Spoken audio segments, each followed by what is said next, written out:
সুপ্রিয় শিক্ষার্থীবৃন্দ, BBS pass 19-20 শিক্ষাবর্ষ অর্থাৎ প্রথম বর্ষ, বিবিএস পাস প্রথম বর্ষ, তোমাদেরকে আমি স্বাগত জানাচ্ছি আজকের অনলাইন ক্লাসে। কেমন আছো সবাই? আশা করি ভালো আছো। আমিও আলহামদুলিল্লাহ ভালো আছি, কারণ আমাদের ভালো থাকতেই হবে। পরিবর্তিত পরিস্থিতিতে আমাদের চলতে হবে। যখন যে পরিস্থিতি আসে তখন সেই পরিস্থিতির সাথে খাপ খাইয়ে সেই পরিস্থিতির সাথে আমাদেরকে একসাথে তাল মিলিয়ে চলতে হবে। সেই জন্য আমরা তোমাদের অনলাইন ক্লাসের ব্যবস্থা করেছি এবং অনলাইন ক্লাসগুলো চলছে। আশা করি তোমরা আমাদের সাথেই আছো। তো আজকে এই ক্লাসটা আমি করছি, আমার পরিচয়টা আর বলার দরকার নেই, তবু বলি।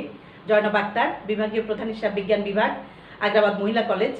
আমি তোমাদের হিসাব বিজ্ঞান প্রথম পত্রের ইনকাম স্টেটমেন্টটা করাচ্ছিলাম, ফিনান্সিয়াল স্টেটমেন্ট চ্যাপ্টার 10। আজকে আমি তোমাদের একটু প্রথম থেকে, অনেকে আমাকে ফোন করেছে কয়েকজন যে ম্যাডাম একটু জার্নালটা একটু করান, তাহলে আমি জার্নালের একটা ভিডিও তোমাদের দিচ্ছি। প্রথমেই জার্নাল করানোর আগে জাবেদা কিভাবে করতে হয়, জাবেদার যে রুলসগুলো, খুব সংক্ষেপে আমি তোমাদের জাবেদার রুলসগুলো একটু বলবো। এই রুলসগুলো জানতে গেলে তোমাদের ইকুয়েশনটা জানতে হবে, যে হিসাব সমীকরণ। তা আমি জানি হিসাব সমীকরণের অঙ্ক তোমরা করে আসছো এই বেশ কয়েকদিন থেকে হিসাব সমীকরণের অ্যাকাউন্টিং ইকুয়েশনের অঙ্ক করে আসছো, তবু আমি একটু বলি। হিসাব সমীকরণের সাথে তোমরা সবাই পরিচিত। দেখো সমীকরণের মধ্যে কি কি আছে। এ ইকুয়াল টু এল প্লাস ওই, অর্থাৎ এ হচ্ছে এ ইকুয়াল টু এল প্লাস ওই। এটা এ হচ্ছে, এর এব্রিভিয়েশনটা হচ্ছে, এ হচ্ছে অ্যাসেট, এল হচ্ছে লায়াবিলিটিস, ও হচ্ছে ওনার্স ইকুইটি বা মালিকানা সত্ত্ব। তারপরে আবার আমরা এটাকে ওনার্স ইকুইটিটাকে একটু বিশ্লেষণ করে ফেলবো, ভাগ করে ফেলবো। ভাগ করলে আমাদের কি কি পাওয়া যাবে? A equal to L plus C plus I minus E minus D. এই ওইটাকে যদি আমরা বিশ্লেষণ করি তাহলে ক্যাপিটালের সাথে ইনকামটা যোগ হবে, এক্সপেন্সটা বাদ যাবে, ড্রয়িংসটা বাদ যাবে। তাহলে আমরা 3টা হিসাব থেকে কয়টা হিসাব পেলাম? এখানে 6টা হিসাব পেলাম। তাহলে এই 6টা হিসাব দিয়েই কিন্তু আমরা জাবেদাগুলো করব। হিসাব সমীকরণের হিসাবের জার্নালগুলো করতে গেলে এই সমীকরণটা আগে বুঝতে হবে। তোমরা যেহেতু সমীকরণটা করে চলে আসছো, সমীকরণে প্লাস কখন হয়? যে হিসাব যেই দিকে থাকে, যেমন ডেবিট হিসাব, অ্যাসেট ডেবিট, তারপরে এক্সপেন্স ডেবিট, ড্রয়িংস ডেবিট, এগুলো যদি ডেবিট হয় তাহলে বৃদ্ধি পায়, ডেবিট করতে হয়, আর কমে গেলে ক্রেডিট করতে হবে। ঠিক দায়গুলো একই রকম। দায় যদি বৃদ্ধি পায় ক্রেডিট করতে হবে, দায় যদি হ্রাস পায় ডেবিট করতে হবে। দায়ের বৃদ্ধি হচ্ছে ক্রেডিট, ডেবিট হচ্ছে হ্রাস হচ্ছে ডেবিট। তাহলে অ্যাকাউন্টিং ইকুয়েশনটা হচ্ছে এ হচ্ছে অ্যাসেট, তারপরে এল হচ্ছে লায়াবিলিটিস। আমি একটু তোমাদেরকে বলি, এ হচ্ছে অ্যাসেট, তারপরে এখানে একটু লিখে দিলাম এ সমান কি পাচ্ছি আমরা? এ হচ্ছে অ্যাসেট, ই হচ্ছে এক্সপেন্স, ডি হচ্ছে ড্রয়িং, এল হচ্ছে লায়াবিলিটিস, সি হচ্ছে ক্যাপিটাল, আই হচ্ছে ইনকাম। এখন এই হিসাবগুলোতে কখন আমরা ডেবিট করব, কখন আমরা এই হিসাবগুলোকে ক্রেডিট করব, এটা একটু দেখে নাও। এই 3টা হিসাবের AED, এই 3টা হিসাবের বৃদ্ধি বা ইনক্রিজ যদি হয় ডেবিট হবে, আর হ্রাস হলে ক্রেডিট হবে। আর এই 3টা হিসাবের এখানে আছে লায়াবিলিটিস, দায়, ক্যাপিটাল, ইনকাম বা রেভিনিউর ক্ষেত্রে বৃদ্ধি পেলে হ্রাস পেলে ডেবিট হবে, উল্টা হবে। হ্রাস হচ্ছে ডেবিট আর বৃদ্ধি হচ্ছে ক্রেডিট। তাহলে আমরা সহজে বুঝে গেলাম। জার্নালের মধ্যে অ্যাসেট যখন বৃদ্ধি পাবে, কিভাবে বৃদ্ধি পায়?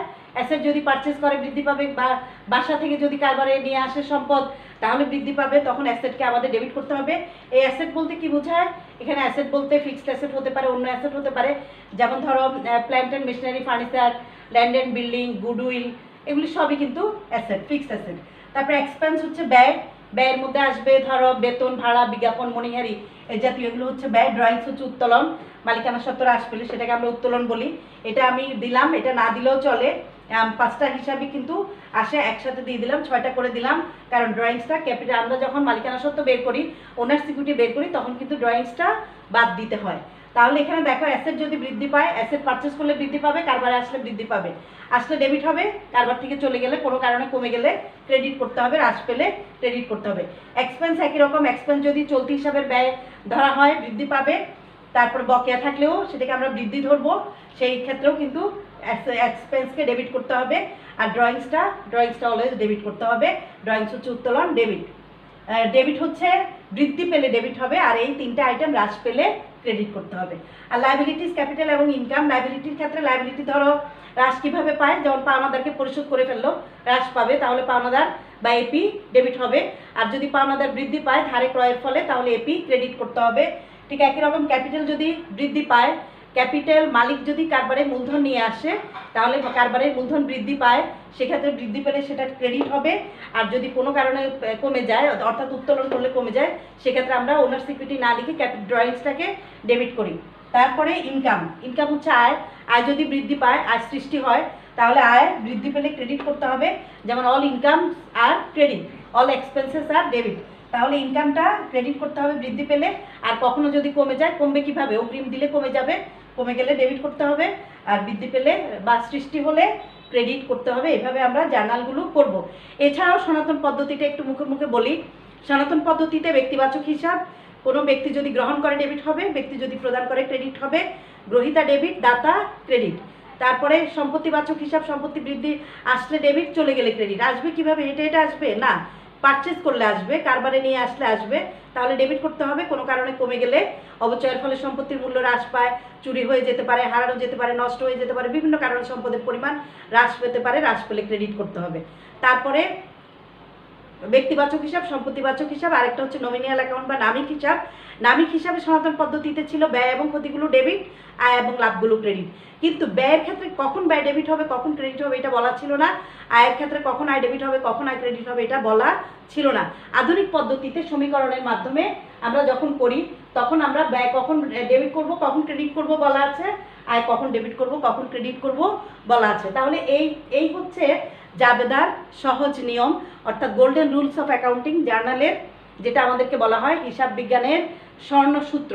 হিসাব বিজ্ঞানের স্বর্ণসূত্র। জাবেদা যত ভালো পারবে, জাবেদার সাথে রিলেটেড যত অঙ্ক আছে সবগুলো তোমরা ভালো করে করতে পারবে। যেমন তোমরা জাবেদা থেকে খতিয়ান করতে গেলে ভুল কম হবে, খতিয়ান থেকে রেওয়ামিল করতে গেলে ভুল কম হবে। জাবেদা টাইপের যত অঙ্ক আছে সবগুলো তোমরা সঠিকভাবে করতে পারবে। এই জন্য আগে জাবেদাটা শিখতে হবে, পরে অন্যান্য অঙ্কগুলো ভালোভাবে করতে পারবে। তো প্রথমে এটা তোমাদের বেসিক নলেজের জন্য আমি আজকে জাবেদার নিয়মগুলো বললাম।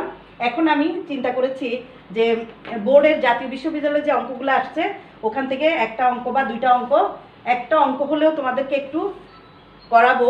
সেটা ছিল, আমি আজকে তোমাদের জন্য চুজ করেছি কোশ্চেন্স হলো national university BBS degree pass accounting first year 2016 অঙ্কটা। জার্নালাইজ দ্য ফলোয়িং ট্রানজ্যাকশন, অর্থাৎ নিম্নলিখিত লেনদেনগুলির জাবেদা দাখিলা দেখাও।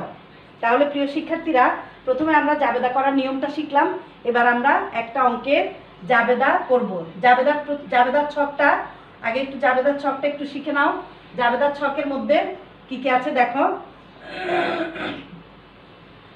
জাবেদার ছকে 5টা কলাম। প্রথমটা হচ্ছে ডেট, তারপরে অ্যাকাউন্টস টাইটেল দিতে পারো, পার্টিকুলার্স দিতে পারো, ডেট, তারপরে হচ্ছে পার্টিকুলার্স বা অ্যাকাউন্টস টাইটেল, ডেবিট, লেজার ফলিও, খতিয়ান পৃষ্ঠা এবং ডেবিট এবং ক্রেডিট। এই হচ্ছে জাবেদার ছক। জাবেদার ছকে কয়টা কলাম? 5টা কলাম। প্রথমে হচ্ছে ডেট, তারপর লিখবা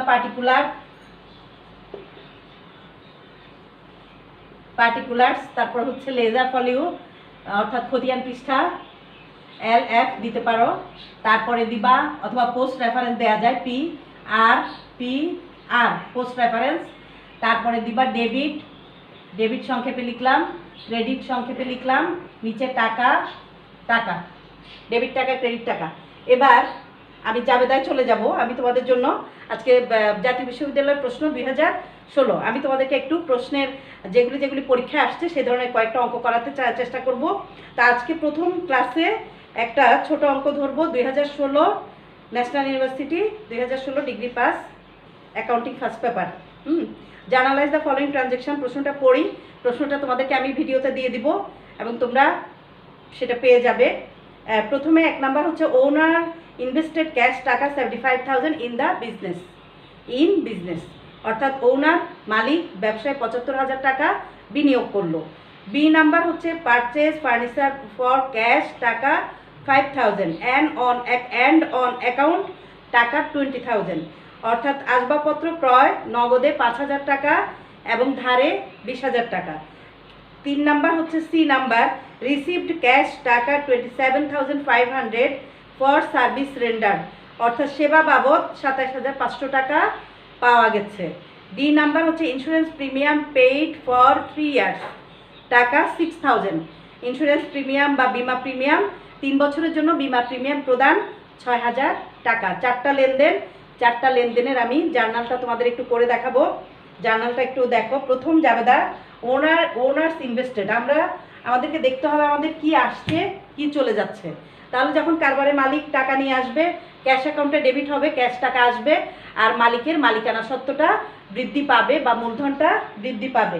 জার্নালটা দেখো। প্রথমে এটা আমি এ নাম্বার বি নাম্বার দিয়ে দিই, যেহেতু এখানে ডেট নাই। এ হচ্ছে cash account debit, cash account debit আর ক্যাপিটাল অ্যাকাউন্ট ক্রেডিট।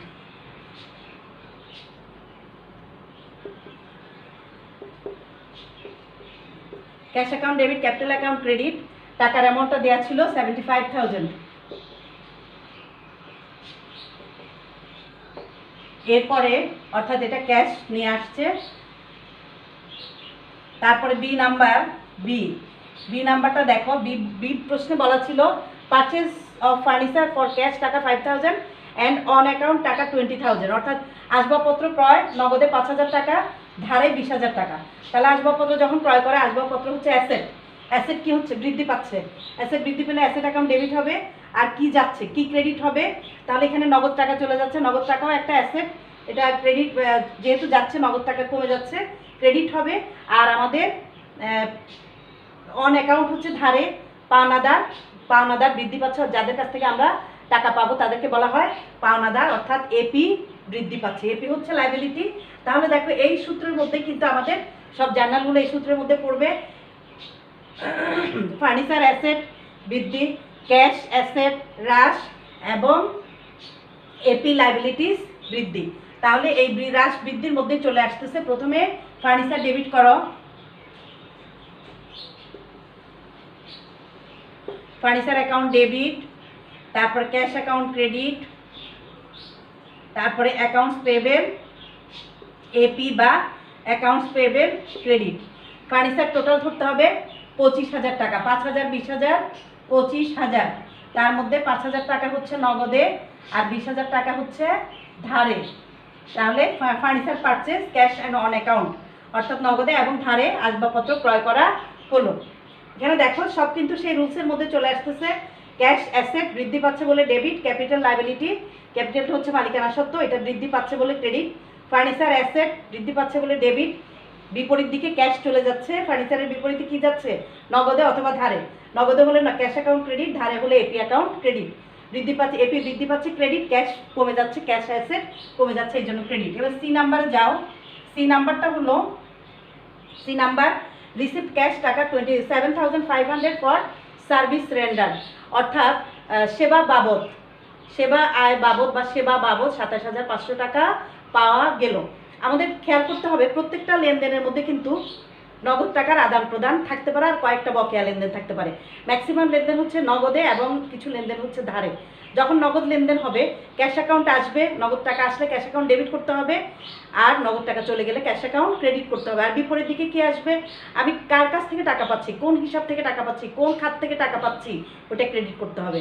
আবার যখন আমরা ক্যাশ অ্যাকাউন্ট ক্রেডিট করব তখন আমি কাকে টাকা দিচ্ছি, সে আমি ব্যক্তিকে টাকা দিচ্ছি নাকি কোনো সম্পদ বাবদ টাকা দিচ্ছি না পাওনাদারকে টাকা দিচ্ছি, তখন ওইটাকে ডেবিট করতে হবে। এভাবে আমরা নগদেরগুলো আমরা ঠিক করে ফেলবো।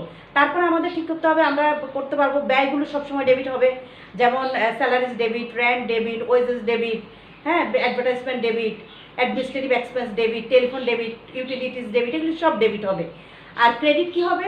যদি নগদে প্রদান করে ক্যাশ অ্যাকাউন্ট ক্রেডিট হবে, আর যদি বকেয়া থাকে তখন অ্যাকাউন্টস পেবেল অথবা expense, salaries payable, rent payable দিয়ে আমরা ক্রেডিট করে ফেলবো। এভাবে আমাদের অনেকগুলো জাবেদায় আমরা সঠিকভাবে করতে পারবো। সব কিন্তু সেই রুলসের মধ্যেই চলে আসবে। 3 নাম্বারটা ছিল সেবা আয় বাবদ 27,500 টাকা পাওয়া গেছে। ক্যাশ অ্যাকাউন্ট ডেবিট আর service revenue.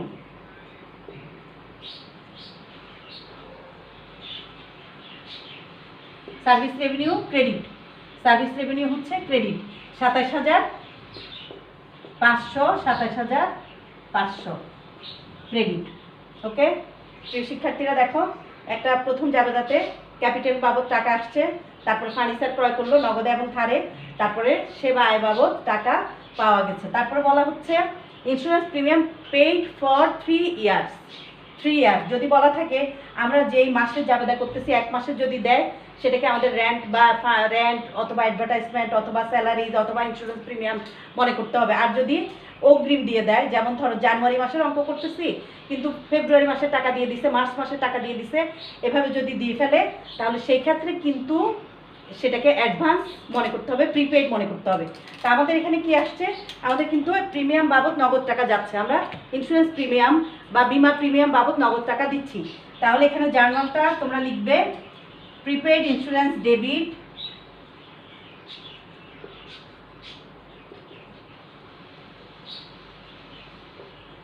Prepaid insurance debit cash account credit.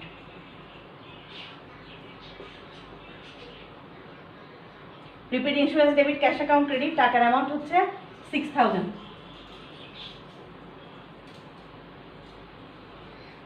6,000 টাকা।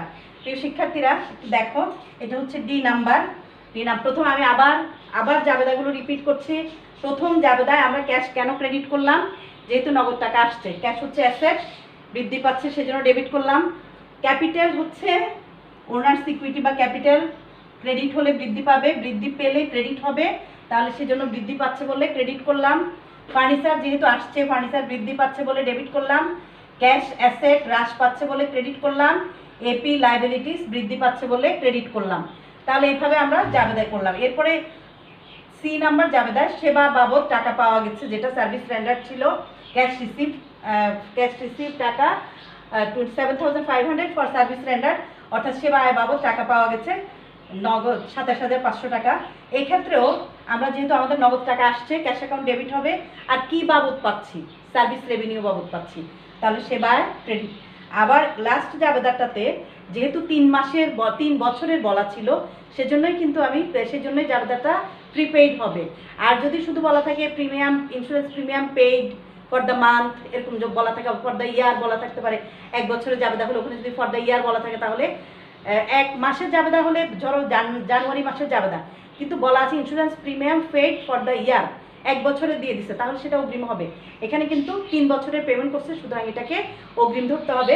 প্রিপেইড ইন্স্যুরেন্স ডেবিট আর ক্যাশ অ্যাকাউন্ট ক্রেডিট, আমরা যেহেতু ক্যাশ টাকা চলে যাচ্ছে প্রিমিয়াম বাবদ, সুতরাং ক্যাশ অ্যাকাউন্ট ক্রেডিট করতে হবে। আর ডেবিট কী করবো, সে অগ্রিম হচ্ছে ব্যয়, অগ্রিম ব্যয় হচ্ছে সম্পদ, সেজন্য অগ্রিম ব্যয়কে ডেবিট করতে হবে। অগ্রিম ব্যয় ডেবিট, যদি এটা অগ্রিম না হতো শুধু ইন্স্যুরেন্স প্রিমিয়াম অ্যাকাউন্ট ডেবিট করতাম, যেহেতু অগ্রিম সেজন্য prepaid insurance debit cash account credit. প্রিয় শিক্ষার্থীরা, আজকে তোমাদেরকে একটা ছোট জার্নাল করালাম।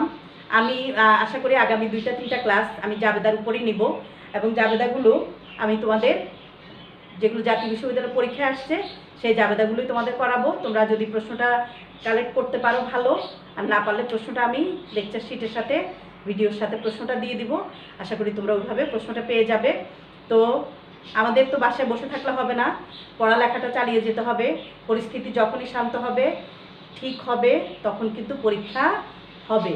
প্রিয় শিক্ষার্থীরা, তোমরা ঘরে থাকো, লেখাপড়ার সাথেই থাকো, আমাদের সাথে থাকো, আর লেখাপড়াটা কন্টিনিউ করে যাও। আমাদের ভিডিওগুলো দেখবে এবং তোমরা অঙ্কগুলো খাতায় করে ফেলবে। তো আজকের এই লেকচারটা আমি এখানেই শেষ করছি জার্নালের। তোমরা সবাই ভালো থাকো, সুস্থ থাকো এবং বাসায় অবস্থান করো। আল্লাহ হাফেজ।